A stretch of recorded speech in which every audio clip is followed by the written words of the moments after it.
Tonight we catch up with New Splash Palace manager Pete Thompson, followed by the men's 16 and over individual medley from the recent South Island champs held at the same venue. Well, Pete, tell us about your background and what led to this position at Splash Palace. Yeah, sure. Well, look, I was originally at the District Council as the engineering manager, but I've always had a passion for sport and recreation, and when this role came up, I thought this was an opportunity I couldn't pass up. What about a swimmer? Do you do some laps yourself? Yeah, a little bit. I previously was a surf lifeguard and have worked in pool complexes previously. And swimming is a great cross-training exercise, so it's a synergy that's already come together for me. Quite a different type of job than you're used to, I suppose. You're into project management. This is people management. Absolutely, and look, I have to say I'm really enjoying it. We've got a great team here. It's an energetic sort of place, and I'm very much enjoying working with the team and our customers that we get coming through the front door here. So what was the brief when you took over from the City Council, effectively, about what they want you to do here? Well, look, I guess the council's interested in developing the aquatic centre even further, and we've got a number of exciting projects coming up in the future.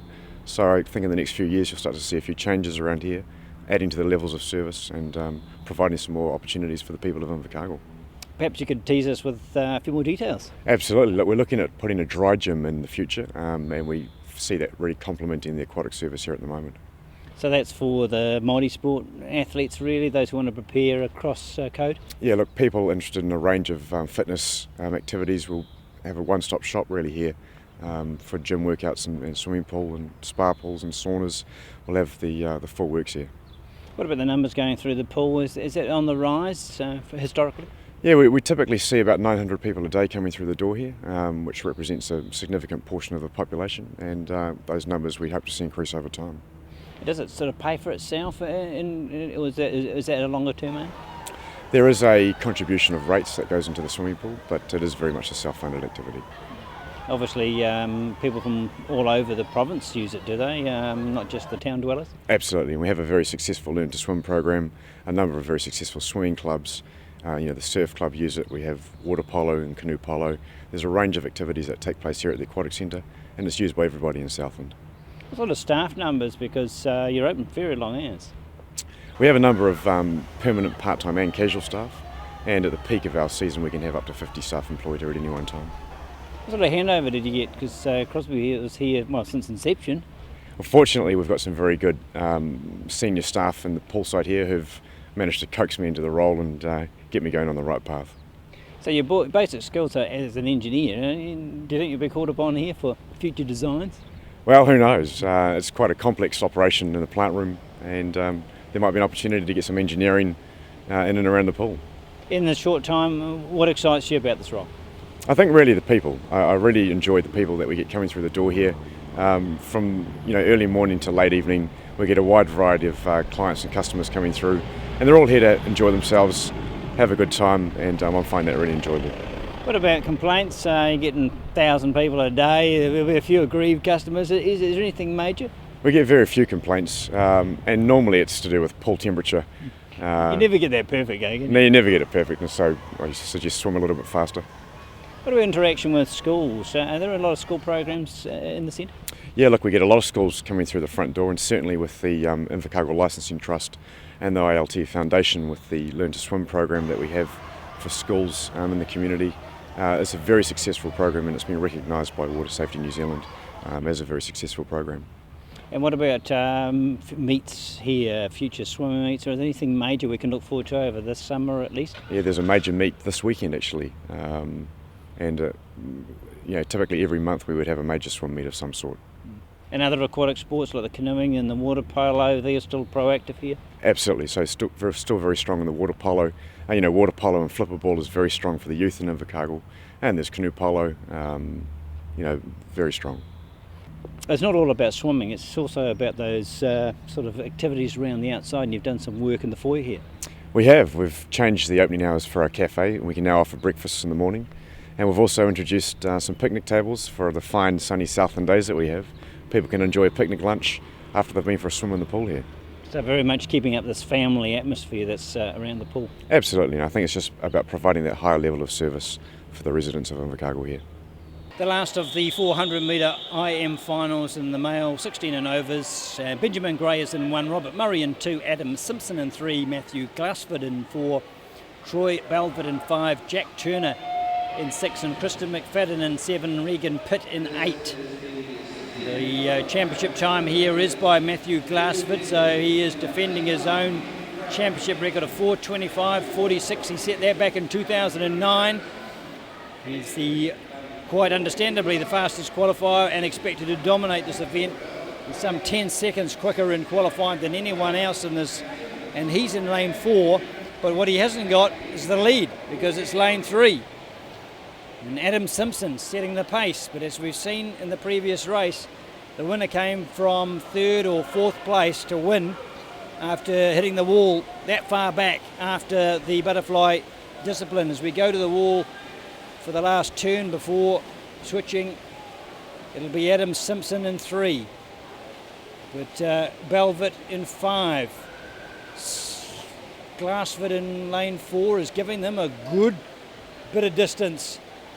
1, 2, 3, 4. Yeah, there's 5 seconds between Glassford, the record holder, and Simpson, the leader here, and someone in between, and that man is Troy Belvitt in lane 5. So this is a wonderful start from Adam Simpson from the Neptune Club in lane 3 as he pulls away and he's established himself a very comfortable lead. But coming is Belvitt and Glassford.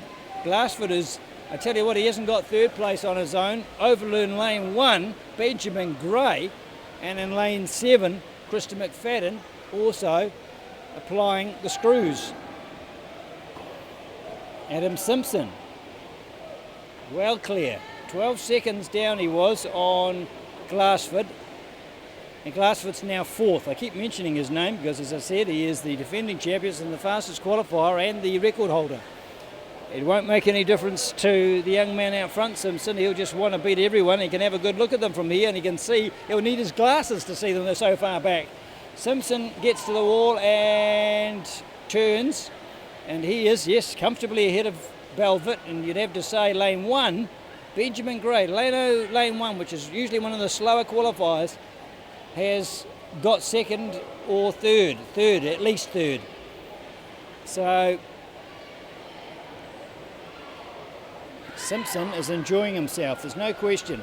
And you can see why. Oh, here we go. Here's Matthew Glassford.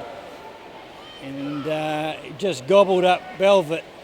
And I think we've worked. It's so transparent about where they are classy. Glassford is just, look at the stroke. Beautiful. Out of the water, the whole front body there.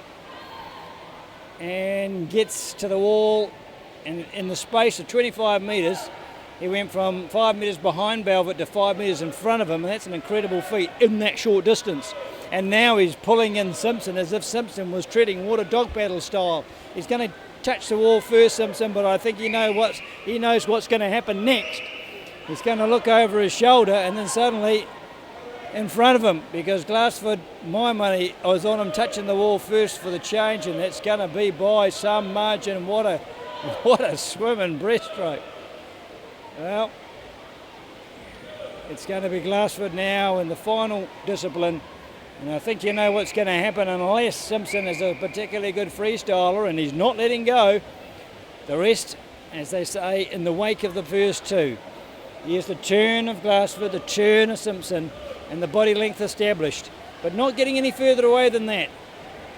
But, you'd have to say, going by the records, Glassford does not get run down very often, not from behind, not with this sort of lead, and not with just 50 metres to go. Glassford turns first, Simpson second. It'll be back Belvitt in 3rd place, but he'll be alone. There'll be no one close enough either in front or behind to displace him from that medal as we go to the turn for the last time. It is Glassford that's changed and turned and headed home, and he's now kicking away. He's putting a little bit of extra on the kick. And Simpson is hanging on gamely, but that's all he'll do. As they hit the wall, we'll see Glassford. Wonderful display in the latter stages. The second was Simpson, 3rd will be Belvitt, and we think down in lane 7 will be the 4th place Jack. It'll be Christopher McFadden, in fact, that will finish. No, it'll over in lane 1, Benjamin Gray. Well done to you, sir.